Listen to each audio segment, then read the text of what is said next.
ഒരു സ്ത്രീക്ക് സുരക്ഷിതയായി പോകാൻ സാധിക്കുന്ന ഇടങ്ങൾ എല്ലാവർക്കും മതിപ്പുള്ള ഇടങ്ങളാണ്. ഇപ്പോൾ നോക്കൂ നിങ്ങൾ, പിന്നെ സിനിമയെക്കുറിച്ചുള്ള എല്ലാ മതിപ്പുകളും ഇല്ലാതെയാകാണ്. ആകെ പുറത്തു വരുന്ന വിഷയങ്ങളിൽ കൂടുതലും ചർച്ച ചെയ്യുന്നത് എന്താണ്? സ്ത്രീ സുരക്ഷ ഇല്ല എന്നുള്ളത് മാത്രമാണ്.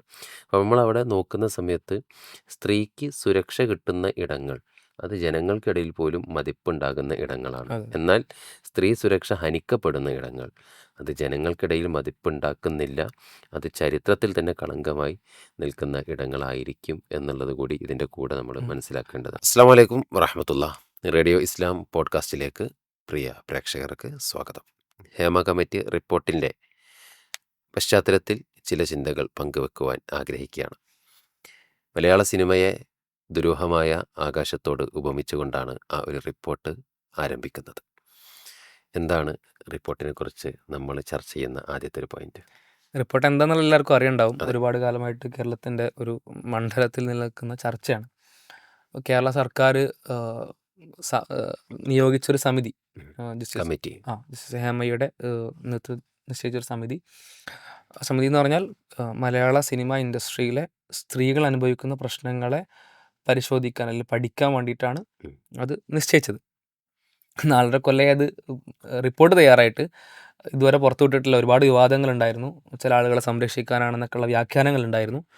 അതിനുശേഷം ഇപ്പോൾ പുറത്തുവിട്ട് എന്താണ് എന്നതും വളരെ പ്രധാനപ്പെട്ട ഒരു ഹോട്ട് ടോപ്പിക്കായിട്ട് പല കാഫിർ സ്ക്രീൻഷോട്ട് അടക്കമുള്ള പല വിഷയങ്ങളും ഒരുപാട് മറച്ചു വിഷയങ്ങൾ വെക്കാനാണ്. ബാക്ക് ലിഫ്റ്റ് ചെയ്തു. അതെ, കാരണം ഇത് വന്നാൽ എന്തായാലും എല്ലാവർക്കും അറിയാം. കാരണം അത്രയും മനുഷ്യരുമായിട്ട് ബന്ധപ്പെട്ട് നിൽക്കുന്നവരാണ് ഈ സിനിമാ പ്രവർത്തകർ എന്ന് പറഞ്ഞാൽ. അല്ലെങ്കിൽ അത്രയും ആളുകൾ കാണുന്നവരാണ് ഇവരെ. ഉം.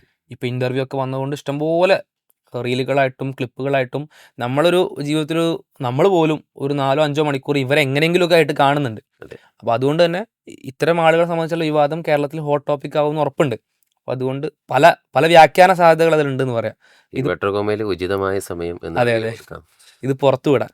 ഇനി നമുക്ക് ഈ പുറത്തു വിട്ട ഈ റിപ്പോർട്ടുമായിട്ട് ബന്ധപ്പെട്ട് ഏറ്റവും പ്രധാനപ്പെട്ട് മനസ്സിലാക്കേണ്ട വിഷയം എന്ന് പറഞ്ഞാൽ എല്ലാവർക്കും അറിയുന്ന പോലെ തന്നെ സ്ത്രീ സുരക്ഷയുമായി ബന്ധപ്പെട്ട് ഒരുപാട് പ്രശ്നങ്ങൾ അതിനുള്ളിലുണ്ട് എന്നുള്ളതാണ്. അതെ, അതെ. ഒന്ന്, സ്ത്രീകൾ ശാരീരികമായിട്ടും ലൈംഗികമായിട്ടും ഒക്കെ പീഡിപ്പിക്കപ്പെടുന്നു എന്നുള്ളതാണ്. അവിടെ ഒരു കാര്യം ആദ്യം സൂചിപ്പിക്കപ്പെടേണ്ടത്, പിന്നെ കേരളത്തിലെ ഏറ്റവും വലിയ ഇൻഡസ്ട്രിയാണ് അത്. യെസ് യെസ് ഏറ്റവും one of the biggest industry ഇൻഡസ്ട്രിയാണ് ഇൻ മലയാളം. മലയാളത്തിലേത്. അവിടെയുള്ള ഒരു സംഗതിയെക്കുറിച്ചാണ് ചർച്ച ചെയ്യുന്നത് എന്നുള്ളത്. അവിടെയാണ് ഈ സ്ത്രീകൾക്ക് ശാരീരിക പീഡനം, അതെ. ലൈംഗിക പീഡനം, പിന്നെ ചൂഷണങ്ങൾ, ഭീഷണികൾ, പിന്നെ ടോയ്ലറ്റ് പോലത്തെ അല്ലെങ്കിൽ വസ്ത്രം അടിസ്ഥാന മാറാനുള്ള സൗകര്യങ്ങൾ സ്ഥലം പോലത്തെ നിഷേധിക്കപ്പെടുന്നു. അടിസ്ഥാന സൗകര്യങ്ങളില്ലായ്മ, ഈ ബുദ്ധിമുട്ടുകളൊക്കെ സ്ത്രീകൾ അനുഭവിക്കുന്നത് അവിടെയാണ്. അപ്പോൾ നമ്മുടെ മുന്നിലേക്ക് വരുന്ന ഒരുപാട് ചോദ്യങ്ങൾ സ്വാഭാവികമായിട്ടും ഇവിടെ ഉണ്ട് എന്നുള്ളതാണ്. അതിൽ ഏറ്റവും പ്രധാനപ്പെട്ട ഒരു ചോദ്യം, സ്വാഭാവികമായിട്ടും ഈ സിനിമയെ പോലത്തെ ഒരു ഇടം അത് പരിഗണിക്കപ്പെട്ടിരുന്നത് പുരോഗമന ഇടായിട്ടാണ്. അല്ലെങ്കിൽ ഒരു പുരോഗമിച്ച, എല്ലാം നേടിയ, ഒരു ബോൾഡായ സ്ത്രീ എവിടെയെന്ന് ചോദിക്കുമ്പോൾ എല്ലാവരും ചൂണ്ടിക്കാണിക്കുക സിനിമയിലെ സ്ത്രീകളെയാണ്. അപ്പോൾ അതാണ് പലപ്പോഴും പല ഇത്തരത്തിൽ പുരോഗമന തിയറികൾ കേൾക്കുന്ന പെൺകുട്ടികളെ സംബന്ധിച്ച് അവരുടെ ഒരു ഒരു ഡ്രീം ഡെസ്റ്റിനേഷൻ അതാണ്. അപ്പോൾ ആ ഒരു സങ്കല്പത്തെ എങ്ങനെയാണ് ഈ റിപ്പോർട്ട് എന്ന് പറഞ്ഞാൽ, ഈ റിപ്പോർട്ടിന് മുന്നേ തന്നെ ഇത്തരം അലിഗേഷനുകളുണ്ട്. ഈ കാസ്റ്റിംഗ് കോച്ച് പോലത്തെ സംവിധാനങ്ങൾ നിലനിൽക്കുന്നുണ്ടെന്നൊക്കെ പോലത്തെ അലിഗേഷനുകളുണ്ട്. എന്നാൽ ഇതെന്ന് പറഞ്ഞാൽ ഒരു രേഖയായിരിക്കുകയാണ്. ഒരു സമിതി പഠിച്ച് വളരെ ഔദ്യോഗികമായിട്ടുള്ള സർക്കാരിന് കീഴിലുള്ള ഒരു മുൻ എന്താ പറയുക ജസ്റ്റിസ് അല്ലെങ്കിൽ ജഡ്ജ് ഉൾപ്പെടുന്ന ഒരു സമിതി പഠിച്ച് ഔദ്യോഗികമായ റിപ്പോർട്ട് പുറത്തേക്ക് വന്നിരിക്കുകയാണ്. അപ്പോൾ നേരത്തെ പറഞ്ഞ ആ ഒരു പുരോഗമനം എന്ന അർത്ഥത്തിലുള്ള ഒരു സങ്കല്പത്തെ എങ്ങനെയാണ് അത് ബാധിക്കുന്നത്? പിന്നെ സിനിമയെക്കുറിച്ച് പറയുമ്പോൾ പുരോഗമന ഇടം എന്നുള്ളത് വെറുതെ പറയുന്നതാണ്.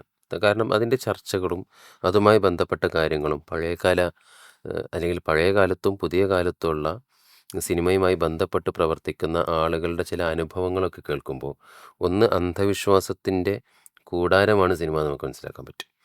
കാരണം കാർഡിട്ട് നോക്കിയിട്ട് ഈ സംവിധായകനും ഈ നിർമ്മാതാവും ചേർന്ന് കഴിഞ്ഞാൽ സിനിമയ്ക്ക് വിജയം ഉണ്ടാകുമോ എന്ന് തീരുമാനിച്ചിരുന്ന ഒരു കാലഘട്ടം മലയാള സിനിമയ്ക്ക് ഉണ്ടായിരുന്നു എന്നാണ് പറയുന്നത്. ഇപ്പോഴും അത്തരത്തിലുള്ള അന്ധവിശ്വാസങ്ങൾക്ക് യാതൊരു കുറവുമില്ല. ഇങ്ങനെയൊരു സിനിമ ആരംഭിക്കുന്നത് എങ്ങനെയായിരിക്കും ഒന്നാലോചിച്ച് നോക്ക്. പിന്നെ പലപ്പോഴും പൂജയോട് കൂടിയിട്ടാണ് ആരംഭിക്കുന്നത്. ചിലത് സർവ്വമത പ്രാർത്ഥനകൾ ഉണ്ടാകും. ഇങ്ങനെ ഒരു മതത്തിന്റെ ദൈവം തെറ്റണ്ടെന്ന് അതെ, വെച്ചിട്ട്. ഒരു മതത്തിൻ്റെ ദൈവം തെറ്റണ്ടെന്ന് വിചാരിച്ചിട്ട് ഇങ്ങനെ വ്യത്യസ്ത രീതിയിലുള്ള പുരോഗമനം എന്ന് പറയുന്ന ഇടങ്ങളിൽ പോലും വളരെ പുറകോട്ട് വലിക്കുന്ന രീതിയാണ് പലപ്പോഴും ഈ സിനിമ അതായത് സോ കോൾഡ് പുരോഗമന കാഴ്ചപ്പാടുകളോട് പോലും ആ ഒരു തരത്തിൽ തരത്തിൽ നീതി ആ, പുലർത്തുന്നില്ല. ഒന്ന്. രണ്ടാമത്തതാണ് ഈ പറഞ്ഞിരുന്ന പിന്നെ പുരോഗമനമാണ് എന്ന് പറയുന്നിടത്ത് ഏറ്റവും മേലെ എത്തിയിട്ടുള്ള സ്ത്രീക്ക് പോലും ഒന്ന് ബോൾഡായിട്ട് സംസാരിക്കാൻ പറ്റാത്ത ഇടമാണ് സിനിമ എന്നുള്ളതാണ് ഈ ഒരു റിപ്പോർട്ട്. സംസാരിച്ചാൽ പിന്നെ തൊഴിലിടത്ത് നിന്ന് അതെ. പൂർണ്ണമായിട്ടും നിരോധനം തൊഴിൽ വരും. നിഷേധിക്കപ്പെടുന്ന ഒരു ഇടമാണ് സിനിമ എന്നുള്ളത് വളരെ കൃത്യമായി ഈ റിപ്പോർട്ടിലൂടെ പുറത്തു വന്നിരിക്കുകയാണ്.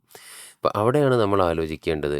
പലരുടെയും ഒരു ഡ്രീം ഡെസ്റ്റിനേഷൻ എന്ന് പറയുന്നത് അവിടെ എത്തിക്കഴിഞ്ഞാൽ എന്തും തുറന്നു പറയാൻ പറ്റാവുന്ന, അല്ലെങ്കിൽ അവിടെ എത്തിക്കഴിഞ്ഞാൽ എല്ലാ രീതിയിലും നമ്മൾ സുരക്ഷിതരാണ് അല്ലെങ്കിൽ പ്രിവിലേജ്ഡ് ആണ്. ഒരാളുടെയും കൂടെ അല്ലാതെ സ്വയം പര്യാപ്തരായിക്കൊണ്ട് അതെ. സമൂഹത്തിൽ ജീവിക്കാം എന്നൊക്കെ വിചാരിക്കുന്ന തരത്തിലുള്ള ഒരു ഇടം. ഒരു ഇടമാണ്. ആ കൊട്ടാരങ്ങളൊക്കെ തകർന്നു വീഴുകയാണ് ഇവിടെ ചെയ്യുന്നത്. അതെല്ലാം അതെല്ലാം ചീട്ടുകൊട്ടാരങ്ങളായിരുന്നു. ചീട്ടുകൊട്ടാരങ്ങളായിരുന്നു. പിന്നെ സുരക്ഷിതരാണ് എന്ന് പറയുന്ന ഒരു ഭാഗം. സ്ത്രീകൾ ആ മേഖലയിൽ അങ്ങേയറ്റം സുരക്ഷിതരാണ് എന്ന് പറയുന്നതും ഒരു കാപട്യമാണ് എന്ന് തെളിയിച്ചിരിക്കുകയാണ് ഇവിടെ ഉണ്ടാകുന്നത്. അവിടെയാണ് ഇസ്ലാം മുന്നോട്ട് വെക്കുന്ന സ്ത്രീകൾക്കുള്ള ചില സുരക്ഷാ നിർദ്ദേശങ്ങൾ. അതിലൊന്നാണ് മഹ്റം എന്ന് പറയുന്നത്. പിന്നെ കഴിഞ്ഞ ദിവസങ്ങളിൽ ഇതിങ്ങനെ റിപ്പോർട്ട് പുറത്തു വന്ന സമയത്ത് വളരെ മുതിർന്ന ഒരു നടി അവരവരുടെ നിലപാട് വ്യക്തമാക്കാൻ വേണ്ടിയിട്ട് പിന്നെ മീഡിയയുടെ മുന്നിൽ വന്നിട്ട് പറയുമ്പോൾ, എൻ്റെ കാലത്ത് ഇതുണ്ടായിരുന്നു. ഞാൻ അതിൽ നിന്ന് രക്ഷപ്പെട്ടത് 2-3 കാരണങ്ങൾ കൊണ്ടാണ്. ഒന്ന്, എൻ്റെ സഹോദരിമാർ നടിയായതുകൊണ്ടാണ്. 2, എൻ്റെ പിന്നെ അച്ഛൻ ആ സൈറ്റിലേക്ക് ഇടയ്ക്കിടയ്ക്ക് വന്ന് നോക്കാറുണ്ട്. എൻ്റെ അച്ഛന് പുറമെ എൻ്റെ അമ്മാവൻ ആ സൈറ്റിലേക്ക് ഇടയ്ക്കിടയ്ക്ക് സിനിമാ സെറ്റിലേക്ക് ഇടയ്ക്കിടയ്ക്ക് വന്ന് നോക്കാറുണ്ട്. അതുകൊണ്ടാണ് ഞാൻ രക്ഷപ്പെട്ടത് എന്ന് പറയുക. അത് എങ്ങനെയാണ്? പിന്നെ വാർത്താ സമ്മേളനം വിളിച്ചിട്ടാണ് പറയുന്നത്. അത് കാലങ്ങളോളം പിന്നെ സിനിമാ മേഖലയിൽ പ്രവർത്തിച്ച, അല്ലെങ്കിൽ ഇപ്പോഴും ലീഡ് ചെയ്ത് നിൽക്കുന്ന ഒരു മുതിർന്ന നടിയാണ് ആ ഒരു വിഷയത്തെക്കുറിച്ച് സൂചിപ്പിക്കുന്നത്. അതേപോലെ ഇപ്പോഴത്തെ ഒരു റീല്, ഒരു ട്രാവലർ, ഒരുപാട് യാത്രകൾ, ഒറ്റയ്ക്ക് യാത്രയൊക്കെ ചെയ്യുന്ന ഒരു സ്ത്രീ ആയിട്ടുള്ള ഒരാൾ മലയാളികളായിട്ടുള്ള യാത്ര ചെയ്യാൻ ആഗ്രഹിക്കുന്ന മറ്റു പെൺകുട്ടികൾക്കൊരു ഉപദേശം കൊടുക്കുകയാണ്. ഉം. കൊടുക്കുന്ന ഉപദേശം എന്ന് പറഞ്ഞാൽ ഇതാണ്. പലപ്പോഴും നമ്മളെ നാട്ടിലൊക്കെ ഇത്തരത്തിൽ നേരത്തെ പറഞ്ഞ പോലെ ഏതോ ഒരു സാങ്കല്പിക പുരോഗമന ലോകത്തുള്ള പല പെൺകുട്ടികൾ നേരത്തെ പറഞ്ഞ സിനിമ ഡ്രീം ഡെസ്റ്റിനേഷൻ ആണെന്നൊക്കെ പറയുന്ന ആ ടൈപ്പ് ഓഫ് പെൺകുട്ടികൾ പലപ്പോഴും പറയാറുള്ളത് പറഞ്ഞാൽ, എനിക്ക് ചില ബോയ്സിൻ്റെ ഒക്കെ ഉം. ഒരു നിലക്കും അതെ. ബന്ധമില്ലാത്ത ബോയ്സ്, എനിക്ക് എൻ്റെ ആങ്ങളയെ പോലെയാണ്, എൻ്റെ ബെസ്റ്റിയാണ്, അല്ലെങ്കിൽ ഇന്ന ഏട്ടൻ എനിക്ക് എൻ്റെ അച്ഛനെ പോലെയാണ്, എൻ്റെ ഉപ്പയെ പോലെയാണെന്നൊക്കെ പറയുന്ന ആ ടൈപ്പ് ഓഫ് പെൺകുട്ടികളുണ്ടല്ലോ. അപ്പം അത്തരം ആളുകളെ ഉദ്ദേശിച്ചിട്ടായിരിക്കണം ആ സ്ത്രീ പറയുന്നത്. അല്ലെങ്കിൽ ആ ഒരു ട്രാവലർ ആയിട്ടുള്ള സ്ത്രീ പറയുന്നത് പറഞ്ഞാൽ, എൻ്റെ ആങ്ങളെ പോലെ, എൻ്റെ ഉപ്പയെ പോലെ അങ്ങനെയൊന്നുമില്ല. നിൻ്റെ ആങ്ങളെയാണോ നിനക്ക് വിശ്വസിക്കാം, നിൻ്റെ ഉപ്പയാണോ നിനക്ക് വിശ്വസിക്കാം, അല്ലാത്ത ഒരാളെയും വിശ്വസിക്കാൻ കഴിയില്ല എന്നുള്ള അനുഭവത്തിൽ നിന്ന് അവർ പറഞ്ഞു കൊടുക്കുകയാണ്. ഇത്തരം ഒരുപാട് തുറന്ന് പറയപ്പെടുന്നതും പറയപ്പെടാത്തതുമായിട്ടുള്ള അനുഭവങ്ങൾ ഉണ്ടെന്നുള്ളതാണ്. ഉണ്ട്. അവിടെയാണ് എത്രത്തോളം റെലവൻ്റ് ആണ് ഒരു സ്ത്രീയുടെ സുരക്ഷയുമായി ബന്ധപ്പെട്ട് മെഹ്റം, അല്ലെങ്കിൽ അവൾക്ക് അത്രയും കോൺഫിഡൻസ് ഉള്ള, അവൾക്ക് അത്രയും അടുത്ത, അവൾക്ക് അത്രയും സുരക്ഷിതമാണ് എന്ന് മനസ്സിലാക്കാൻ പറ്റുന്ന ഒരു പുരുഷൻ്റെ സാന്നിധ്യം എത്രത്തോളം ഇമ്പോർട്ടൻ്റ് ആണ് എന്ന് ശരിക്കും ഇത്തരത്തിലുള്ള റിപ്പോർട്ടുകൾ നമ്മൾ ശരിക്കും ബോധ്യപ്പെടുത്തുന്നതാണ്. അതെ. ഇത്തരം റിപ്പോർട്ടുകൾ മുന്നിൽ ഇല്ലെങ്കിൽ സത്യം പറഞ്ഞാൽ ഇവർ പറയുന്ന കാര്യങ്ങൾക്ക് നമുക്ക് തിരിച്ചു പറയാനൊന്നുമില്ല. കാരണം ഇവർ പറയുന്നത് വെറും എന്താണ്, ഇത്തരത്തിലുള്ള പൈങ്കിളി തിയറികൾ മാത്രമാണ്. അതിൽ റിയൽ ലൈഫ് സിറ്റുവേഷനുകൾ, യഥാർത്ഥത്തിൽ ജീവിതത്തിൽ എന്താണ് നടക്കുന്നത് എന്നതിനെ പറ്റി ഒന്നുകിൽ തുറന്നു പറച്ചിലുകൾ ഉണ്ടാവണം, അല്ലെങ്കിൽ ഇത്തരത്തിലുള്ള പഠന റിപ്പോർട്ടുകൾ വേണം. ഉം. ആ റിപ്പോർട്ടുകൾക്ക് നേരത്തെ പറഞ്ഞ പൈങ്കിളി തിയറികളെ ഓവർകം ചെയ്യാൻ പറ്റുള്ളൂ എന്നുള്ളതാണ്. ഒരു സ്ത്രീ സുരക്ഷ ഇല്ലാത്ത ഒരു ഇടം അത് വളരെ മോശമാണ് എന്ന് തന്നെയാണ് ഈ റിപ്പോർട്ട് പുറത്തു വരുമ്പോഴും അതിൻ്റെ കോളിളക്കങ്ങളിലൂടെ നമുക്ക് മനസ്സിലാക്കാൻ പറ്റുന്നത്. ഒരു സ്ത്രീക്ക് സുരക്ഷിതയായി പോകാൻ സാധിക്കുന്ന ഇടങ്ങൾ എല്ലാവർക്കും മതിപ്പുള്ള ഇടങ്ങളാണ്. ഇപ്പോൾ നോക്കൂ നിങ്ങൾ, പിന്നെ സിനിമയെക്കുറിച്ചുള്ള എല്ലാ മതിപ്പുകളും ഇല്ലാതെയാകാണ്. ആകെ പുറത്തു വരുന്ന വിഷയങ്ങളിൽ കൂടുതലും ചർച്ച ചെയ്യുന്നത് എന്താണ്? സ്ത്രീ സുരക്ഷ ഇല്ല എന്നുള്ളത് മാത്രമാണ്. അപ്പോൾ നമ്മളവിടെ നോക്കുന്ന സമയത്ത് സ്ത്രീക്ക് സുരക്ഷ കിട്ടുന്ന ഇടങ്ങൾ അത് ജനങ്ങൾക്കിടയിൽ പോലും മതിപ്പുണ്ടാകുന്ന ഇടങ്ങളാണ്. അതെ. എന്നാൽ സ്ത്രീ സുരക്ഷ ഹനിക്കപ്പെടുന്ന ഇടങ്ങൾ അത് ജനങ്ങൾക്കിടയിൽ മതിപ്പുണ്ടാക്കുന്നില്ല. അത് ചരിത്രത്തിൽ തന്നെ കളങ്കമായി നിൽക്കുന്ന ഇടങ്ങളായിരിക്കും എന്നുള്ളത് കൂടി ഇതിൻ്റെ കൂടെ നമ്മൾ മനസ്സിലാക്കേണ്ടതാണ്. അത് പ്രവാചകൻ ഈ വിടവാങ്ങൽ പ്രസംഗത്തിൽ പറഞ്ഞ വളരെ പ്രധാനപ്പെട്ട ഒരു സ്റ്റേറ്റ്മെൻറ്റ്, നിങ്ങൾ സ്ത്രീകളുടെ അവകാശങ്ങളെയും സ്ത്രീകളെയും സംരക്ഷിക്കണം എന്നുള്ളൊരു കാര്യം. അതെ, നബിക്ക് ഉണ്ടായിരുന്നൊരു സ്വപ്നം കൂടി അതായിരുന്നു.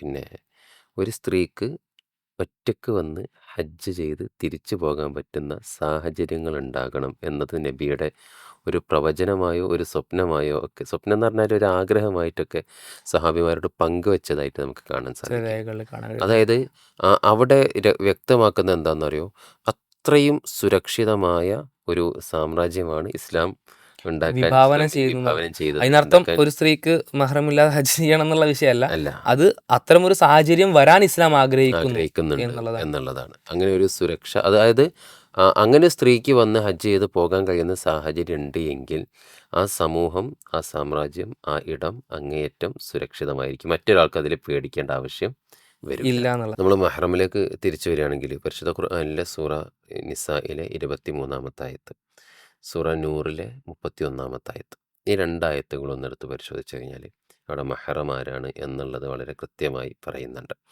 പലയിടങ്ങളിലും അതും കൂടി നമ്മൾ ഇതോട് ചേർത്ത് പറയേണ്ടതുണ്ട്.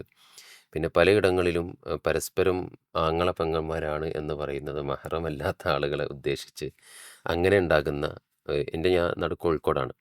കോഴിക്കോട് നിങ്ങൾ ബീച്ചിലൂടെ ഇറങ്ങുകയാണെങ്കിൽ ഒരുപാട് എന്താണ് കൗമാരക്കാരായ ആൺകുട്ടികളും പെൺകുട്ടികളും ഒരുമിച്ച് പോകുന്നത് കാണാൻ പറ്റും.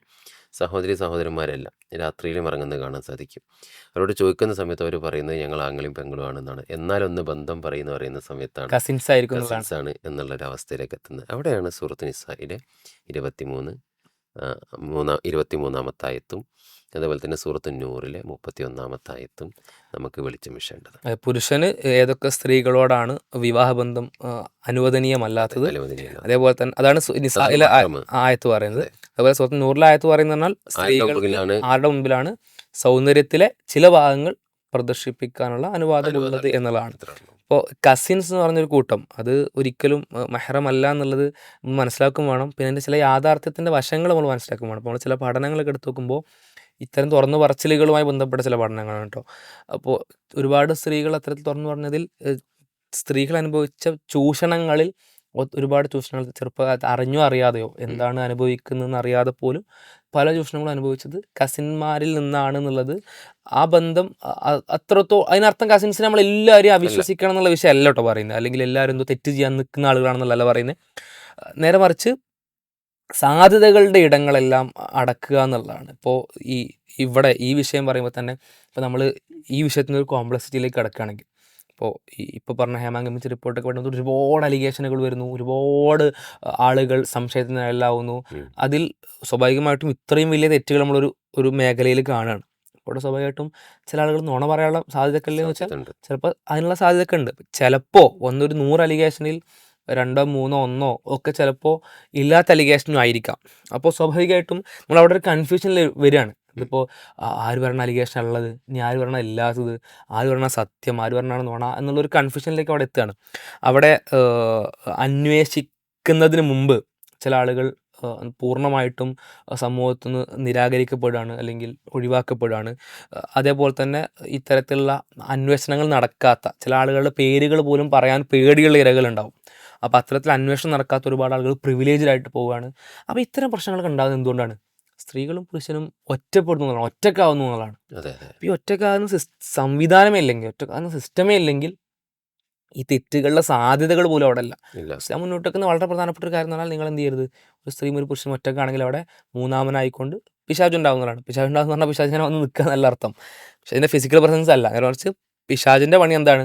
യുവസ്ഫിസു ഫി സുദൂരിന്നാസ്, മനസ്സിൽ മന്ത്രിക്കുന്നുള്ളതാണ്, അല്ലെങ്കിൽ ഹൃദയങ്ങളിൽ മന്ത്രിക്കുന്നുള്ളതാണ്. അപ്പോൾ ഒരു സ്ത്രീയും പുരുഷനും ഒറ്റക്കാണെങ്കിൽ അവർ രണ്ടുപേരുടെയും ഹൃദയങ്ങളിൽ പിശാചൊന്ന് മന്ത്രിക്കാനുള്ള സാധ്യതയാണ് പറയുന്നത്. അപ്പോൾ അങ്ങനത്തെ ഒരു സംവിധാനമേ ഇല്ലെങ്കിൽ, അങ്ങനത്തെ ഒരു കാര്യമേ നടക്കുന്നില്ലെങ്കിൽ സ്വാഭാവികമായിട്ടും അവിടെ ഇത്തരത്തിലുള്ള പ്രശ്നങ്ങൾ ഉണ്ടാവാനുള്ള ചാൻസ് വളരെ വളരെ വളരെ കുറവാണെന്നുള്ളതാണ്. അതേപോലെ കസിൻസിൻ്റെ വിഷയം പ്രത്യേകം പറയുമ്പോൾ അത്തരത്തിൽ കസിൻസിനോട് തീരെ സംസാരിക്കേണ്ട അങ്ങനത്തെ കാര്യങ്ങളല്ല കേട്ടോ പറയുന്നത്. അത് കാണാൻ പാടില്ല, കസിൻസിനെ കാണാൻ പാടില്ല, അങ്ങനത്തെ വിഷയങ്ങളല്ല. കസിൻസുമായിട്ട് ബന്ധപ്പെട്ട് ഇത്തരത്തിൽ ഒരു ഗ്യാപ്പ് അത് അനിവാര്യമാണ്. മഹ്റം എന്ന അവസ്ഥയിൽ ഒരിക്കലും കസിൻസിനെ കാണുന്നത്. അപ്പോൾ അതിനുള്ള സാധ്യത ഒഴിവാക്കിയ സ്വാഭാവികമായിട്ടും ചിലപ്പോൾ 100, 1000 എണ്ണങ്ങളിൽ 1, 2 ആയിരിക്കും ചിലപ്പോൾ ദുരുപയോഗം ചെയ്യപ്പെടുന്നത്. ആ ദുരുപയോഗങ്ങൾ നമുക്ക് ഒഴിവാക്കാമെന്നുള്ളതാണ്. ഇതിൽ വേറൊരു വിഷയം കൂടിയുണ്ട്. പിന്നെ മറ്റുള്ളതിനേക്കാൾ കുറച്ചുകൂടി അപകടമാണ് ഈ ഒരു ബന്ധം എന്നുള്ളത്. ഇപ്പോൾ എൻ്റെ വീട്ടിലൊരു പെൺകുട്ടിയുണ്ട്. തൊട്ടടുത്ത വീട്ടിലുള്ള ഒരു ആൺകുട്ടിയും ആ പെൺകുട്ടിയും ആ റൂമിൽ ഒറ്റക്കാക്കുകയാണെന്ന് വിചാരിച്ചു. സ്വാഭാവികമായും ഒരു പിതാവ് എന്നുള്ള നിലയിൽ എൻ്റെ ഒരു ശ്രദ്ധ അവിടെ ഉണ്ടാവും. നേരെ മറിച്ച് ഈ പെൺകുട്ടിയും ഈ കസിനുമാണുള്ളത് എങ്കിൽ ഈ ഒരു വിഷയം മനസ്സിലാക്കാത്ത ഒരാളാണെങ്കിൽ അവിടെ എന്താ സംഭവിക്കുക? ശ്രദ്ധിക്കാതെ വിടും. ശ്രദ്ധിക്കാതെ വിടും. അത് കൂടുതലായിട്ട് റിസ്ക് എലമെന്റ്സ് കൂട്ടും. വർദ്ധിപ്പിക്കുക, എലമെൻറ്റ്സ് വർദ്ധിപ്പിക്കുക ചെയ്യുന്നത്. അതായത് സമത സൂചിപ്പിച്ച പിന്നെ ഒറ്റക്കാവുക എന്ന് പറയുന്നൊരു കാര്യമുണ്ടല്ലോ. ഈ നേരത്തെ ഞാൻ പറഞ്ഞിട്ടുള്ള മുതിർന്ന നടി പറയുന്നൊരു കാര്യമുണ്ട്. സംവിധായകൻ നിങ്ങളെ കഥ കേൾക്കാൻ വിളിച്ചാൽ നിങ്ങളൊരാളെ കൂട്ടിപ്പോകുക. അത് അവർക്ക് തന്നെ ഈ കാര്യം വ്യക്തമാണ്. ഒറ്റക്കാകാൻ പാടില്ല എന്നുള്ളത് ഇൻഡസ്ട്രിയിൽ ഇത്രയും കാലം നിന്ന് പരിചയമുള്ള പഴയകാല നടിയാണ് ഈ പറയുന്നത്. ആഹ് കഥ കേൾക്കാൻ വിളിച്ചാൽ നിങ്ങളെന്ത് ചെയ്യുക? സംവിധായകൻ വിളിക്കുകയാണെങ്കിൽ ഒരാളെ കൂട്ടിപ്പോകുക. കൂട്ടിപ്പോകും. പിന്നെ അതേപോലെ തന്നെ ഇങ്ങനെയുള്ള പല വിഷയങ്ങളുണ്ടാവുമല്ലോ. നിങ്ങൾ ഒറ്റക്കാകാതിരിക്കുക. കൂടെ ഒരാളുണ്ടായിരിക്കുക. എന്നിട്ട് പറയുന്നുണ്ട്, ഞങ്ങൾ അമ്മയിലൊരു നിർദ്ദേശം ഇത് വെച്ചിട്ടുണ്ട്. കാരണം ഒരു നടി മറ്റൊരാളുടെ അടുത്തേക്ക് പോകുന്ന സമയത്ത് ഇത് തന്നെയാണ് എന്ത് ഇസ്ലാം പറയുന്ന കാര്യം, മുന്നോട്ട് വെക്കുന്ന കാര്യം. മുന്നോട്ട് വെക്കുന്ന കാര്യം. നിങ്ങൾ ഒരാണും ഒരു പെണ്ണും ഒരിക്കലും ഒറ്റക്കാകുന്ന സാഹചര്യം ഉണ്ടാകരുത്. അവിടെ നേരത്തെ പറഞ്ഞ പോലെ മൂന്നാമതായി ആര് വരും? ശൈത്താൻ ശൈത്താൻ വരുന്നല്ലോ. വരും. ശൈത്താൻ വരുന്ന പറഞ്ഞാല് മനസ്സിൽ അതെ, ശൈത്താൻ മനസ്സിൽ തോന്നലുകളുണ്ടാകും. വസ്വാസം അത് എത്രത്തോളം തോന്നും. പിന്നെ എന്തൊക്കെ ബന്ധം പറഞ്ഞു കഴിഞ്ഞാലും അല്ലെങ്കിൽ എത്ര വിശ്വസ്തനാണ് എന്ന് പറഞ്ഞു കഴിഞ്ഞാലും രണ്ട് രീതിയിലും വരും. ഒന്ന്, ഈ അലിഗേഷൻസിനുള്ള സാധ്യതകൾ കൂടും. കാരണം ഞാനും സമതും ഒറ്റക്കാണ്.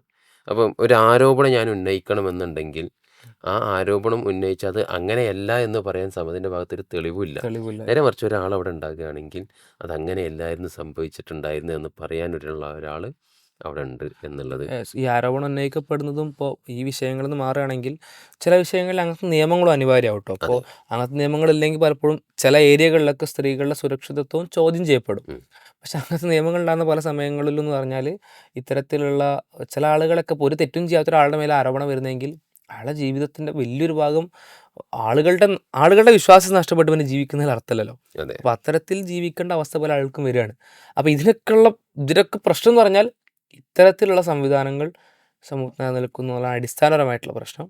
അതെ. അപ്പോൾ അത് മാറ്റിയാലേ സ്വാഭാവികമായിട്ടും ബാക്കി മാറ്റങ്ങൾക്ക് അവിടെ ഒരു ഒരു കാരണമായിട്ട് വരുന്നത്. സിസ്റ്റം വർക്ക് ചെയ്യുള്ളൂ എന്നുള്ളതാണ്. പിന്നെ ഈ സാമൂഹിക സുരക്ഷിതത്വം അല്ലെങ്കിൽ സ്ത്രീ സുരക്ഷിതത്വമൊക്കെ ആയിട്ട് ബന്ധപ്പെട്ട് ഈ ഹേമ കമ്മിറ്റി റിപ്പോർട്ട് വായിക്കുമ്പോൾ മനസ്സിലാക്കാൻ പറ്റുന്ന വേറൊരു കാര്യം എന്ന് പറഞ്ഞാൽ സ്ത്രീകൾക്ക് വേണ്ടി പ്രത്യേകം ചില ഇടങ്ങളും സ്ത്രീകൾക്ക് വേണ്ടി പ്രത്യേകം ചില സൗകര്യങ്ങളും ഒരുക്കപ്പെട്ടാലേ സ്ത്രീ അവർക്ക് സുരക്ഷ നടപ്പിലാകും. നടപ്പിലാകും എന്നുള്ളതാണ് ഈ റിപ്പോർട്ടിന് നിർദ്ദേശങ്ങളായിട്ട് വരുന്ന കാര്യങ്ങൾ പല. ഈ ഇത് വരുന്നതിൻ്റെ തൊട്ട് 1-2 മാസം മുമ്പാണ് തോന്നുന്നു അല്ലേ? പിന്നെ ജെൻഡർ ന്യൂട്രൽ ടോയ്ലറ്റായിട്ട് ബന്ധപ്പെട്ട് മഹാരാജാസിൽ അത് വലിയ പുരോഗമനമായിട്ട് അവതരിപ്പിക്കപ്പെട്ടത് ഇത് വരുന്നതിൻ്റെ തൊട്ട് മുമ്പ് കുറച്ച് കാലഘട്ടം.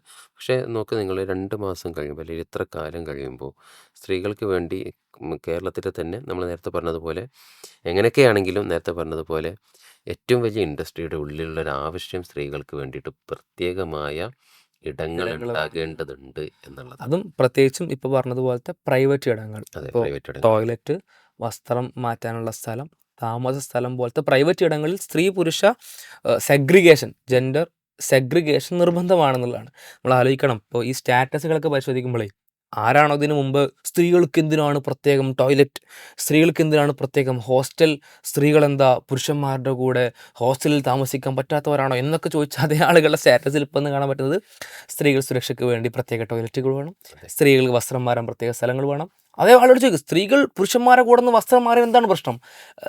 അതായത് സ്ത്രീകളുടെ സുരക്ഷയ്ക്ക് വേണ്ടി നിർദ്ദേശങ്ങൾ കൊടുക്കുന്നത് നമ്മളൊക്കെ നിങ്ങളെപ്പോലത്തെ അല്ലെങ്കിൽ അതൊന്നിട്ടുണ്ട്. ഈ സമൂഹത്തൊക്കെ നിങ്ങളെപ്പോലത്തെ മോശം മനസ്സുള്ള ആളുകൾക്കാണ് ഇത്തരം ചിന്തകളൊക്കെ ഉള്ളത്. ഞങ്ങളുടെ കൂടെ നിൽക്കുന്ന ആളുകളൊക്കെ പാവങ്ങളാണ്, അല്ലെങ്കിൽ അത്തരത്തിലുള്ള പ്രശ്നങ്ങളൊന്നും അവിടെ ഉണ്ടാവില്ല, എന്തിനാണ് അവർക്ക് ആ തരത്തിലുള്ള സംവിധാനങ്ങൾ ചോദിച്ചാൽ ആൾക്കാരുടെ സ്റ്റാറ്റസിൻ്റെ അവസ്ഥ മാറി.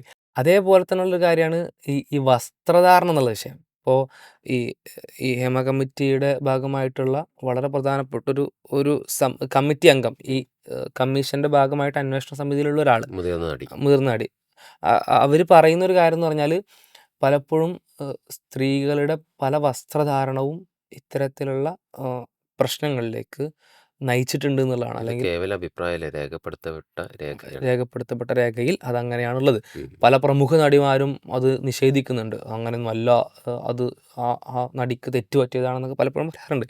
പക്ഷേ ഇനിയിപ്പോൾ അങ്ങനെയാണല്ലോ, ചില ആളുകൾക്ക് അഭിപ്രായങ്ങൾ തിരുത്താൻ കമ്മിഷൻ റിപ്പോർട്ടുകളൊന്നും പറ്റില്ല. അത് നമുക്ക് നെഗ്ലക്റ്റ് ചെയ്യാം. ഉം. അപ്പോൾ ഈ തരത്തിൽ വസ്ത്രധാരണം കൂടെ വളരെ പ്രധാനപ്പെട്ടൊരു കാര്യമായിട്ട് ഇതിൽ വർത്തിക്കുന്നു എന്നുള്ളതാണ് കാണാൻ ഒരു പറ്റുന്നത്. കൊസായി വരുന്നുണ്ട്. പക്ഷേ അതെ. അവിടെ അതിൻ്റെ നേരെ ഓപ്പോസിറ്റ് നമ്മൾ പറയേണ്ടതുണ്ട്. ഈ വസ്ത്രധാരണം ഇതിന് കാരണമാകുന്നു എന്ന് പറയുമ്പോൾ പിന്നെ അതിനർത്ഥം ഒരിക്കലും അതിനർത്ഥം ഇതൊരു യെസ്. ലൈസൻസ് അല്ല. അങ്ങനെ വസ്ത്രം ധരിച്ച സ്ത്രീ അല്ലെങ്കിൽ അങ്ങനെ വസ്ത്രം ധരിച്ചത് കൊണ്ടാണ്, സ്ത്രീ അങ്ങനെ വസ്ത്രം ധരിച്ചത് കണ്ടത് കൊണ്ടാണ് ഞാൻ അങ്ങനെ ഒരു ആക്രമണത്തിലേക്ക് പോയിട്ടുള്ളത് എന്ന് പറയാനുള്ള ഒരു സാധ്യത പുരുഷൻ അവിടെ അങ്ങനത്തെ ഒരു ഇല്ല. ന്യായം ഒരിക്കലും പുരുഷന് ഒരിക്കലും ഇല്ല. അവിടെ ഇല്ല. പുരുഷൻ തെറ്റുകാരൻ തന്നെയാണ്. ഇപ്പോൾ ഇനി തെറ്റുകാരനാണ്. അവൻ്റെ മുന്നിൽ നിൽക്കുന്ന സ്ത്രീ അതിനി ഒരു തരത്തിലുള്ള വസ്ത്രമില്ലാത്ത സ്ത്രീ ആണെങ്കിൽ പോലും അവനൊരിക്കലും തെറ്റ് ചെയ്യാനോ അല്ലെങ്കിൽ തെറ്റ് ചെയ്തതിനെ ന്യായീകരിക്കാനുള്ള ഒരു ഓപ്ഷൻ ഇല്ല.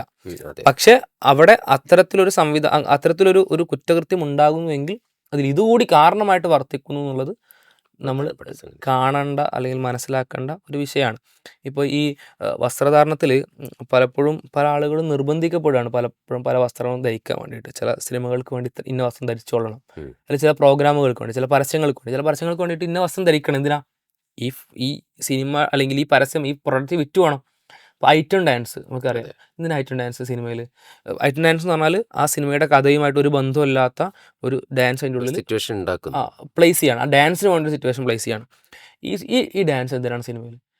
ആ സ്ത്രീയുടെ സൗന്ദര്യം ഒരു ഐറ്റമായിട്ടൊരു സ്ത്രീയെ പ്ലേസ് ചെയ്യുന്നു. ആ സ്ത്രീ സെക്ച്വലി എക്സ്പ്ലിസിറ്റ് ആയിട്ട് അവിടെ ഒരു ഡാൻസ് നടത്തുന്നു. അത് ഈ സിനിമയുടെ ഒരു വിൽപ്പന ചരക്കാണ്, അല്ലെങ്കിൽ വിൽപ്പനയുടെ ഭാഗമായിട്ടൊരു ഒരു ഒരു കാര്യമാണ്. ഉം. എവിടെയെങ്കിലും പുരുഷൻ്റെ ഐറ്റം ഡാൻസ് കണ്ടിട്ടുണ്ടോ? ഉണ്ടാകും. ഒരു സിനിമ വിൽക്കാൻ വേണ്ടിയിട്ട് പുരുഷൻ്റെ ഐറ്റം ഡാൻസ്, കാരണം അതിന് വിൽപ്പനാ മൂല്യമില്ല. അതേപോലെ നേരത്തെ പറഞ്ഞ പോലെ പരസ്യങ്ങളിൽ എന്തുകൊണ്ട് സ്ത്രീകൾ അത്തരത്തിൽ വസ്ത്രം ധരിക്കുന്നു വെച്ചാൽ അതിന് വിൽപ്പനാ മൂല്യമുണ്ട്. അപ്പോൾ ഇത്തരത്തിൽ വസ്ത്രം ധരിക്കാൻ പലപ്പോഴും സ്ത്രീകൾ നിർബന്ധിതരാവുകയും ഈ വസ്ത്രങ്ങൾ അക്രമങ്ങളിലേക്ക് നയിക്കുന്നു എന്നും നമുക്ക് ഈ പല കാര്യങ്ങൾ ചേർത്ത് വെക്കുമ്പോൾ മനസ്സിലാക്കാൻ അക്രമത്തിലേക്ക് പറ്റുന്നതാണ്. നയിക്കാനുള്ള കാരണങ്ങളിൽ ഒന്ന് വസ്ത്രം തന്നെയാണ് എന്നുള്ളത് നമുക്ക് ഉറപ്പിച്ച് പറയാൻ പറ്റും. പക്ഷെ അങ്ങനെ വസ്ത്രം ധരിച്ചത് കൊണ്ട് ആക്രമിക്കപ്പെടണം എന്നുള്ള നിർബന്ധമില്ല, അല്ലെങ്കിൽ ആക്രമിക്കാനുള്ള ഒരു ലൈസൻസുമല്ല എന്നുള്ളതാണ് നമ്മൾ ഈ ഇതിനോട് ചേർത്ത് ചേർത്തുകൊണ്ട് വായിക്കാൻ മനസ്സിലാക്കണം. ഇപ്പോൾ പ്രധാനപ്പെട്ട നമ്മൾ സംഗതി. ഈ പലപ്പോഴും പല ആളുകളും ചോദിക്കാറുണ്ട്, നിങ്ങൾ ഇസ്ലാമികമായിട്ടൊക്കെ പലതിനെയും ചേർത്ത് പറയാറുണ്ട്. ഉം. അപ്പോൾ പലതിനും ചേർത്ത് പറയുന്ന സമയത്ത് മുസ്ലിങ്ങളായിട്ടുള്ള അല്ലെങ്കിൽ മുസ്ലിം നാമധാരികളായിട്ട് ചില ആളുകളും അല്ലെങ്കിൽ മുസ്ലിം ഭൂരിപക്ഷ പ്രദേശങ്ങളോ അല്ലെങ്കിൽ മുസ്ലിങ്ങൾ ഭരണം നടത്തുന്ന സ്ഥലങ്ങളൊക്കെ ഇത്തരത്തിലുള്ള ചില കേസുകൾ അവിടെയൊക്കെ വരാറില്ല എന്ന് പലപ്പോഴും ചോദിക്കാറുണ്ട്. അത് വരുന്നുണ്ടോ വരില്ല എന്നൊക്കെ വേറെ വിഷയം. അതെ. ഇനിയിപ്പോൾ അങ്ങനെ വന്നാൽ പോലും നമ്മൾ അത്തരത്തിലുള്ള ആരെയും നമ്മളുടെ മാതൃകയായിട്ട് ചൂസ് ചെയ്യുന്നില്ല. ഇല്ല. ഏതെങ്കിലും മുസ്ലിം ഭരണം നടക്കുന്ന സ്ഥലത്തെയോ അല്ലെങ്കിൽ മുസ്ലിം നാമധാരായിട്ടുള്ള ആളുകളെയോ നമ്മളെ സംബന്ധിച്ച് എന്താണ്, ഇസ്ലാം എന്ത് പറയുന്നു, ഇസ്ലാമിൻ്റെ പ്രമാണങ്ങൾ എന്ത് പറയുന്നു? നിയമം എന്ത് പറയുന്നു, പ്രമാണം എന്ത് പറയുന്നു എന്നുള്ളതാണ്. ഇസ്ലാമിൻ്റെ നിയമം എന്താ പറയുന്നത്? ഇപ്പോൾ അവിടെ പറഞ്ഞ പോലെ വസ്ത്രധാരണത്തെ പറ്റി പറയുന്നുണ്ട്, നോട്ടത്തെ പറ്റി പറയുന്നുണ്ട്. ഇതുമായിട്ട് ബന്ധപ്പെട്ട വിശുദ്ധ ഖുർആൻ്റെ കൽപ്പന എന്ന് പറഞ്ഞാൽ, ഇപ്പോൾ സ്ത്രീയോട് വസ്ത്രം ധരിക്കേണ്ടത് എങ്ങനെയാണെന്ന് ഖുർആൻ പറയുന്നതിന് മുമ്പ് ഖുർആൻ പറയുന്ന കാര്യം എന്ന് പറഞ്ഞാൽ പുരുഷനോട് കണ്ണുകളെ താഴ്ത്താനാണ്. യഗ്ദു മിൻ അബ്സ്വാരിഹിം, വിശ്വാസികളോട് പ്രവാചകരെ പറയുക അവരുടെ കണ്ണുകൾ താഴ്ത്തണം. അതേപോലെ തന്നെ യഹ്ഫദു ഫുറൂജഹും, അവരുടെ ഗുഹ്യസ്ഥാനങ്ങളെ സൂക്ഷിക്കുകയും വേണം. അതാ പുരുഷൻ എന്ത് ചെയ്യരുത്, അവൻ്റെ ലൈംഗിക അവയവത്തെ മോശമായിട്ട് ഉപയോഗിക്കരുത്. പുരുഷൻ അവൻ്റെ കണ്ണുകളെ താഴ്ത്തണം. ഫസ്റ്റ് കൽപ്പന. രണ്ടാമത്തെ കൽപ്പനയായിട്ട് സ്ത്രീകളോട് പറയുന്നു, ഖുല്ലിൽ മുഅ്മിനാത്ത്, നീ എന്ത് ചെയ്യുക, വിശ്വാസികളോട് പറയുക, യഗ്ദുദ്ന മിൻ അബ്സ്വാരിഹിന്ന, അവരുടെ കണ്ണുകളോട് താഴ്ത്താൻ. ഫസ്റ്റ് പുരുഷൻ കണ്ണുകൾ താഴ്ത്തി അവൻ്റെ ഗുഹ്യസ്ഥാനങ്ങളെ തെറ്റിലേക്ക് ഉപയോഗിക്കില്ല എന്ന് ഉറപ്പിക്ക് നിർത്തണം. രണ്ട്, സ്ത്രീകളും കണ്ണുകൾ താഴ്ത്തണം. സ്ത്രീകളോടും കൽപ്പന ഉണ്ട്. പിന്നെന്ത് ചെയ്യണം, അവരും വയഫദിന ഫുറൂജഹുന്ന, അവരുടെ ഗുഹ്യസ്ഥാനങ്ങളെ ലൈംഗിക അവയവങ്ങൾ അവരും സൂക്ഷിക്കണം. അതായത് കണ്ണുകളെ താഴ്ത്തി, ഇനി കണ്ണുകൾ കൊണ്ട് എക്സ്പോഷർ വന്നാൽ പോലും ഗുഹ്യാവയവം ലൈംഗികാവയവം തെറ്റിലേക്ക് ഉപയോഗിക്കില്ല എന്ന് ഉറപ്പുവരുത്തണം ആര്, സ്ത്രീയും പുരുഷനും. ഇതാണ് ഏറ്റവും പ്രധാനപ്പെട്ട കാര്യം. പിന്നെ പറയുന്നത് വസ്ത്രത്തിനെ പറ്റിയിട്ടാണ്. വലാ യുബ്ദീന സീനത്തഹുന്ന, സ്ത്രീകൾ എന്ത് ചെയ്യരുത്, അവരുടെ സൗന്ദര്യം പ്രകടിപ്പിക്കരുത്. ഇല്ല മദഹറ മിൻഹ, അതിൽ നിന്ന് പ്രകടമായതൊഴികെ എന്ന് പറയുമ്പോൾ പ്രത്യേകം പറയും വേണം. ചില ആളുകൾ ഒന്നും സ്ത്രീകളുടെ പുറത്ത് കാണാൻ പറ്റില്ല, കൈ ഗ്ലൗ ഇട്ട് മുഖം മൊത്തത്തിൽ മറച്ച്, അതല്ല ഖുർആൻ തന്നെ പറയുന്നില്ല മദഹറ മിൻഹ, ഇത് പ്രകടമായതൊഴികെ നിങ്ങൾക്ക് മറക്കണം എന്നുള്ളതാണ്. പ്രകടമായെന്നത് പ്രവാചകന്റെ അധ്യാപനങ്ങളിൽ കാണാനും കഴിയും. അത് മുഖവും മുൻകൈ ഒഴികെയുള്ള ഭാഗമാണ്. മുഖവും മുൻകൈയാണ് പ്രകടമായത്, അതൊഴികെയുള്ള ഭാഗമാണ് മറക്കേണ്ടത്. പിന്നെ അതേപോലെ തന്നെ ഖുർആന്റെ ആ ഭാഗത്തുള്ള കൽപ്പന എന്ന് പറഞ്ഞാൽ അവരെന്ത് ചെയ്യുക, ഹുമുരിഹിന്ന, അവരുടെ തലമക്കനകൾ എന്ത് ചെയ്യുക, മാറിലൂടെ താഴ്ത്തിയിടുക എന്നുള്ളതാണ്. അപ്പോൾ ഇതാണ് കൽപ്പനയുടെ രൂപം എന്ന് പറഞ്ഞാൽ അങ്ങനെയാണ്. ഫസ്റ്റ് പുരുഷൻ കണ്ണുകളെ താഴ്ത്തുക, പുരുഷൻ ഗുഹ്യാവയവം സൂക്ഷിക്കുക, സ്ത്രീ കണ്ണുകളെ താഴ്ത്തുക, സ്ത്രീ ഗുഹ്യാവയവം അഥവാ ലൈംഗികാവയവം സൂക്ഷിക്കുക, സ്ത്രീ സൗന്ദര്യം മറച്ചു വെക്കുക എന്നുള്ളതാണ്. ഇതാണ് ഏറ്റവും ഇതിന് ശേഷമാണ് നേരത്തെ പറഞ്ഞ മെഹറമിന്റെ ആയത്ത്. അതെ. ആരുടെ മുന്നിലാണ് സൗന്ദര്യത്തിൽ ചില ഭാഗങ്ങൾ പ്രകടിപ്പിക്കാൻ പ്രകടിപ്പിക്കാനുള്ള അനുവാദമുള്ളത് അനുവാദമുള്ളത് എന്നുള്ളത്. എന്ന കൽപ്പന. പിന്നെ ഇവിടെ ഈ ഒരു സ്റ്റെപ്പിലൂടെ പോയിട്ടും ചില ആളുകൾ വ്യഭിചാരത്തിൽ അകപ്പെട്ട് കഴിഞ്ഞാൽ അവിടെയാണ് ഈ ഇസ്ലാമിലെ ശക്തമായ നിയമ ശരിയത്ത് സംവിധാനം കടന്നു വരുന്നത്. എന്ന് പറയുന്ന, അല്ലെങ്കിൽ ആ ഒരു ഹുദൂദ് എന്ന് പറയുന്നതാണ് ഒന്നുകൂടി നല്ലത്. അതെ. ആ ഒരു നിയമ സംവിധാനം കടന്നു വരുന്നത്. ആ നിയമ സംവിധാനം കടന്നു വരുന്നത് അവിടെ പലപ്പോഴും നിയമം നടപ്പിലാക്കുന്ന സമയത്ത് അത് ഈ ഇത്തരത്തിലുള്ള വ്യഭിചാരമായിട്ട് ബന്ധപ്പെട്ട കുറ്റകൃത്യങ്ങൾ നടപ്പിലാക്കുന്ന സമയത്ത് ഖുർആൻ്റെ വ്യക്തമായ കൽപ്പനയുണ്ട്. വിശ്വാസികളായ ആളുകൾ അത് കാണാൻ അവിടെ ഉണ്ടാകണം. അത് കാണുന്നതിൽ ഫضലുണ്ടായിട്ടല്ല, അല്ലെങ്കിൽ ശിക്ഷ നടപ്പിലാക്കുന്ന ആളുകൾക്ക് ഫضലുണ്ടായിട്ടല്ല. പിന്നെയോ അത് കണ്ടു കഴിഞ്ഞാൽ അവരതിൽ നിന്ന് മാറി നിൽക്കുന്ന സാഹചര്യങ്ങളുണ്ടാകും. പലപ്പോഴും പിന്നെ നിയമത്തിൻ്റെ പ്രശ്നമല്ല, നിയമം നടപ്പിലാക്കുന്നിടത്ത് വരുന്ന ചില അപാകതകൾ, പലപ്പോഴും നമ്മുടെ നാട്ടിലുണ്ടാകുന്ന നിയമം നടപ്പിലാക്കുന്നിടത്ത് വരുന്ന ചില അപാകതകൾ, അത് പലപ്പോഴും ഇത്തരത്തിലുള്ള കുറ്റകൃത്യങ്ങൾക്ക് കൂടുതൽ കാരണമാകുന്നുണ്ട് എന്നുള്ളത് നമുക്കറിയാവുന്ന സംഗതിയാണ്. അതെ, ഇസ്ലാമിനെ സംബന്ധിച്ച് ഇസ്ലാമിന്റെ നിയമം എന്ന് പറഞ്ഞാൽ ഇസ്ലാമിനെ ഈ നിയമം നടപ്പിലാക്കാൻ ശ്രമിക്കുന്ന ഒരുപാട് രാജ്യങ്ങളുണ്ട്. അതെ. അവിടെ നമുക്ക് ആ ക്രൈം റേറ്റ് നല്ല കുറഞ്ഞതായിട്ടും കാണാൻ കഴിയും. ഉം. ഇസ്ലാമിന്റെ നിലപാട് എന്ന് പറഞ്ഞാൽ ഇത്രയാണ്: ഓരോ മനുഷ്യരും അവർ ദൈവിക ബോധമുള്ളവരാകണം. എങ്ങനെ? ഖുർആനും ഹദീസും പഠിച്ചിട്ട്. ഇസ്ലാം സ്വയം നിയന്ത്രിതരാവണം. ഇസ്ലാം മുന്നോട്ട് വെക്കുന്ന ജീവിത വീക്ഷണമാണല്ലോ. ആ സ്വയംനിയന്ത്രിതമായിട്ട് എന്ത് ചെയ്യണം? അവർ കണ്ണുകളെ താഴ്ത്തി ഗുഹ്യാവയവങ്ങൾ സൂക്ഷിച്ച് മറക്കണ്ട വസ്ത്രം മറച്ച് തലമക്കനകൾ മാറിടങ്ങളിലേക്ക് താഴ്ത്തിയിടുന്ന അവസ്ഥയിൽ പോലും വളരെ വൃത്തിയിൽ വസ്ത്രം ധരിച്ച് അവർ നടക്കണം. എന്നിട്ടും കുറ്റകൃത്യങ്ങൾ സംഭവിക്കുന്നുണ്ടെങ്കിൽ വളരെ ശക്തമായിട്ടുള്ള ശിക്ഷ നടപടികൾ അവർക്കെതിരെ വേണം. അതും നടന്നതിന് ശേഷം പിന്നെ എങ്ങനെയുണ്ട് കുറ്റകൃത്യം ഉണ്ടാവുക? അല്ലെങ്കിൽ ഇത്തരത്തിൽ കുറ്റകൃത്യങ്ങൾ കുറക്കാൻ കഴിയുന്ന മാക്സിമം ലെവൽ ഓഫ് ലോ ആണ് ഇസ്ലാം മുന്നോട്ട് വെക്കുന്ന നിയമം. അല്ലെങ്കിൽ മുന്നോട്ട് വെക്കാം ഇതിനേക്കാൾ ബെറ്റർ നിയമം കുറ്റകൃത്യം ഇല്ലാതെക്കാൻ വേണ്ടിയിട്ടോ. അതെ. നിങ്ങൾ പറയുന്ന പുരോഗമനത്തിനോ നിങ്ങൾ പറയുന്ന എന്തെങ്കിലും ആ തരത്തിലുള്ള കാര്യങ്ങൾക്കോ നേട്ടത്തിനല്ല, സുരക്ഷിതത്വത്തിന് അല്ലെങ്കിൽ അക്രമങ്ങൾ ഇല്ലാതാവാൻ, സ്ത്രീകൾ സുരക്ഷിതരാകാൻ വേണ്ടിയിട്ട് ഇതിനേക്കാൾ മികച്ചൊരു നിയമം ഉണ്ടെങ്കിൽ മുന്നോട്ട് വെക്കുക എന്നുള്ളതാണ്. അതൊരിക്കലും മുന്നോട്ട് വെക്കാൻ സാധിക്കില്ല. നമ്മൾ സാധിക്കില്ല. പറഞ്ഞു വന്നിട്ടുള്ളത് നമ്മുടെ നാടിൻ്റെ നിയമവ്യവസ്ഥയെ ഏതെങ്കിലും രീതിയിൽ ഇല്ലാതെയാക്കാനോ അതല്ലെങ്കിൽ അതിനെ ഒന്ന് മോശപ്പെടുത്താനോ വേണ്ടിയിട്ട് പറയുന്നതല്ല. നിയമം ശക്തം തന്നെയാണ്. പക്ഷേ അത് നടപ്പിലാക്കുന്നിടത്ത് പലപ്പോഴും ചില പ്രയാസങ്ങൾ കടന്നു വരുന്നു എന്നുള്ളത് വല്ലാത്തൊരു വിഷയമാണ്. അതെ, അതിനുശേഷമുള്ള നടപടികളിലും അതെ. അതിൻ്റെ ദൈർഘ്യവും ഓക്കെ. അതിലെ മറ്റു കാര്യങ്ങളൊക്കെ പലപ്പോഴും ഈ തെറ്റ് ചെയ്യാൻ പോകുന്ന ആൾക്കൊരു ഭയമില്ലാത്ത അവസ്ഥയിലേക്ക് അതിൻ്റെ അവസ്ഥയിലേക്ക്. പ്രായോഗികവൽക്കരണം എത്തിയിട്ടുണ്ട് എന്നുള്ളതാണ് നമുക്ക് കാണാൻ ഏറ്റവും കഴിയുക. വലിയ വിഷയമായിട്ട് ആ. നമ്മൾ കാണുന്നത്. ഇനി സ്ത്രീ സുരക്ഷയായിട്ട് ബന്ധപ്പെട്ടുള്ള വളരെ പ്രധാനപ്പെട്ട കാര്യങ്ങളിലൊന്നാണ് സ്ത്രീയുടെ പ്രതികരണം ബോൾഡായിരിക്കണം. ബോൾഡാകുക എന്ന് പറഞ്ഞു കഴിഞ്ഞാൽ റഫായിരിക്കണം. റഫായിരിക്കണം, കൃത്യമായ പ്രതികരണമായിരിക്കണം. നമ്മൾ പറയാറുണ്ടല്ലോ വെട്ടൊന്ന് തൊണ്ടൻ രണ്ട് എന്നുള്ള ഒരു രീതിയിൽ പറ്റാത്ത കാര്യം വളരെ കൃത്യമായി പറ്റില്ല എന്ന് പറയാൻ സ്ത്രീ പഠിക്കേണ്ടതുണ്ട്. കഴിഞ്ഞ ദിവസങ്ങളിലൊക്കെ ഈ റിപ്പോർട്ടുകളൊക്കെ വരുന്ന സമയത്ത് മുതിർന്ന നടിമാരും ഇപ്പം ഫീൽഡിലുള്ള നടിമാരൊക്കെ പറയുന്നൊരു കാര്യമാണ്, പെൺകുട്ടികൾ നോ പറയാൻ പഠിക്കട്ടെ. അവിടെ നബി സല്ലല്ലാഹു അലൈഹി വസല്ലമയുടെ ഭാര്യമാരോട് ഖുർആൻ പറയുന്നൊരു കാര്യമുണ്ടല്ലോ, നിങ്ങളുടെ ശബ്ദം താഴ്ത്തരുത്. അതാണ്, നിങ്ങളുടെ ശബ്ദം താഴ്ത്തി ഒരു കൊഞ്ചലുണ്ടാകുന്ന രീതിയിലുള്ള സംസാരം ഒരിക്കലും കടന്നു വരരുത് എന്ന് പരിശുദ്ധ ഖുർആൻ നബി സല്ലല്ലാഹു അലൈഹി വസല്ലമയുടെ ഭാര്യമാരോടായി പറയുന്നുണ്ട്. ഫലാ തഖ്ലഅന ബിൽ ഖൗലി ഫയത്മഅ അല്ലദീ ഫീ ഖൽബിഹി മറദ്. വല്ലാത്തൊരു വാക്കാണത്. ഈ ശബ്ദം നേരത്തെ സൂചിപ്പിച്ച പോലെ ഒരു രീതിയിലുള്ള വികാരങ്ങൾ ഉയർത്തുന്നൊരു കാര്യമാണ്. ശബ്ദം അല്ല, ശബ്ദത്തിൻ്റെ വേരിയേഷൻ. അതെ, ശബ്ദം അതിനകത്ത് സ്ത്രീയുടെ ശബ്ദം ഒരിക്കലും കേൾപ്പിക്കാൻ പറ്റാത്തതല്ല. അല്ല, അത് കാരണം അവർക്കല്ല. ഖുർആൻ പറഞ്ഞ എന്താണ്? നിങ്ങൾ സംസാരിക്കണം എന്ന് പറഞ്ഞു. അതെ, സംസാരിക്കണം, എങ്ങനെ സംസാരിക്കണം എന്ന് പറഞ്ഞു.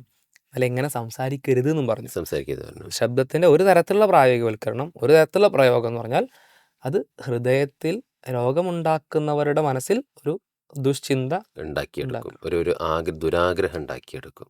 അപ്പോൾ ഇത് പലപ്പോഴും പല മേഖലകളിലും നടക്കാത്തൊരു കാര്യമാണ്. കഴിയൂല എന്ന് പറയുന്നത്, എൻ്റെ മേലെ ടച്ച് ചെയ്യുന്ന സമയത്ത് ചെയ്യരുത് എന്ന് പറയാനുള്ള മടി, ഇതൊക്കെ പിന്നെ സ്ത്രീ സുരക്ഷയെ നല്ലോണം ബാധിക്കുന്ന കാര്യങ്ങളാണ്. എൻ്റെ ബൗണ്ടറി എവിടെ വരെയാണ് എന്നുള്ള, അല്ലെങ്കിൽ എൻ്റെ അടുത്തേക്ക് വരേണ്ട ആളുകളുടെ ബൗണ്ടറി എവിടെ വരെയാണ് എന്നുള്ളത് കൃത്യമായ ഒരു ധാരണ ആർക്കുണ്ടാകണം, സ്ത്രീക്കുണ്ടാകണം. അതിൽ മുന്നുള്ള ചില മുൻധാരണകളൊക്കെ പ്രശ്നമാണ്. ഇപ്പോൾ ഞാൻ അല്ലെങ്കിൽ ഒരു സ്ത്രീ സമൂഹത്തിൽ ഇപ്പോൾ പഠിപ്പിക്കപ്പെടുന്നത് എങ്ങനെയാ വെച്ചാൽ, നീ ആൺകുട്ടികളോടൊപ്പം വളരെ ലാവിഷായി ഇടപെട്ടാൽ മാത്രമാണ് നീ പുരോഗമിക്കപ്പെട്ട സ്ത്രീ ആകുന്നുള്ളൂ. അതെ.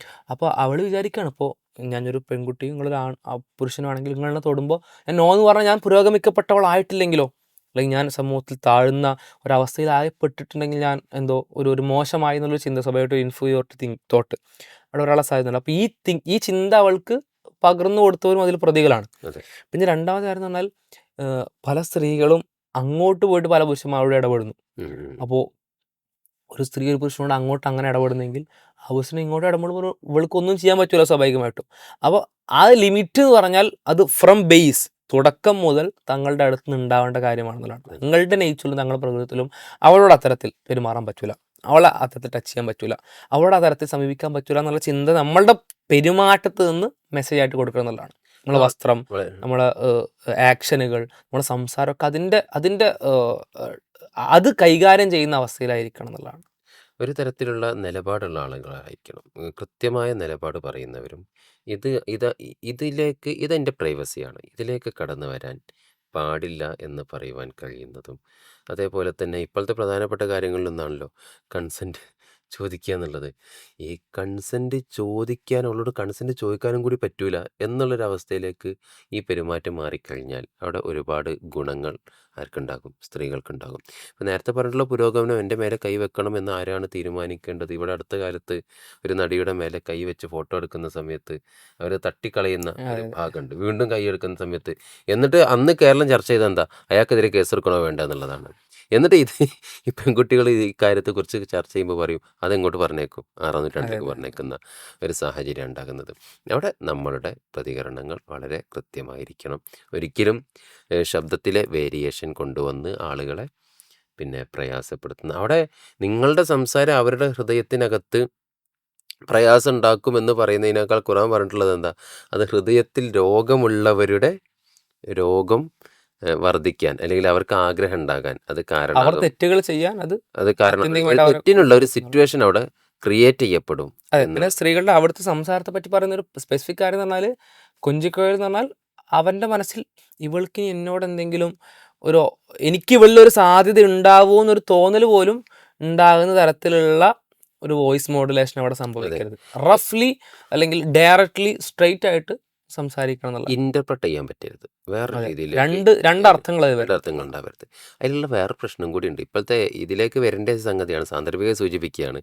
ഈ ചാറ്റ് ചെയ്യുന്ന സമയത്ത് യൂസ് ചെയ്യുന്ന ഇമോജീസ് അതെ അതെ ഇമോജീസ് വളരെ ചില വിഷയങ്ങളിൽ ഡേഞ്ചർ ആയിട്ടുള്ള സാധനമാണ്. കാരണം ഇത് ഏത് എക്സ്പ്രഷനാണ് കൺവേ ചെയ്യുന്നത് എന്നുള്ളത് കൃത്യമായിട്ട് മനസ്സിലാക്കാൻ കഴിയില്ല. ഇപ്പം ഹാർട്ട് വെച്ചിട്ടുള്ള ഇമോജീസ് ഉണ്ട്. ഓക്കെ എന്ന് പറയാനായിരിക്കും ഹാർട്ടും, അതേപോലെ തന്നെ ഈ കണ്ണിൽ രണ്ട് ഹാർട്ടൊക്കെ ഉള്ള സംഭവം ഓക്കെ എന്ന് പറയാനായിരിക്കും ഇവര് വിടുന്നുണ്ടാവും. അല്ലെ, വളരെ ഇഷ്ടപ്പെട്ടു, അത് അടിപൊളിയായിട്ടുണ്ടെന്ന് പറയാൻ വേണ്ടിയിട്ട് ഈ സ്ത്രീ, ഒരു പെൺകുട്ടി ഇത് ഉപയോഗിച്ചിട്ടുണ്ട് എങ്കിൽ അത് അങ്ങോട്ടും ഇങ്ങോട്ടൊക്കെ വരട്ടോ. അതെ. അപ്പുറത്തൊരു ആൺകുട്ടി വിചാരിക്കുന്നത് ആ ഹാർട്ട് ഇവന്റെ മനസ്സിലുണ്ടാകുന്നത് ലഡു പൊട്ടുന്ന ഹാർട്ടാണ്. അതെ, സ്വാഭാവികമായിട്ടും അവൾക്ക് അവൾ ഇതിലൂടെ എന്നോട് രണ്ട് കാര്യങ്ങൾ സംസാരിക്കാൻ ശ്രമിക്കുന്നു എന്നുള്ളൊരു അതും ഇതിലേക്ക് കൊണ്ടുവരേണ്ടതുണ്ട്. ഇപ്പൊ പലപ്പോഴും പല ചാറ്റുകൾ എടുത്ത് കൊണ്ടുവന്നിട്ട് അവസാനം ഈ പ്രയാസത്തിലേക്ക് പോകുമ്പോൾ ഈ അവസാനത്തെ ചാറ്റ് മാത്രം പുരുഷൻ ഒരു വേള മോശമായി പെരുമാറിയിട്ടുള്ള ചാറ്റ് മാത്രം എടുത്തിട്ട് പുറത്തോട്ട് വരാറുണ്ട്.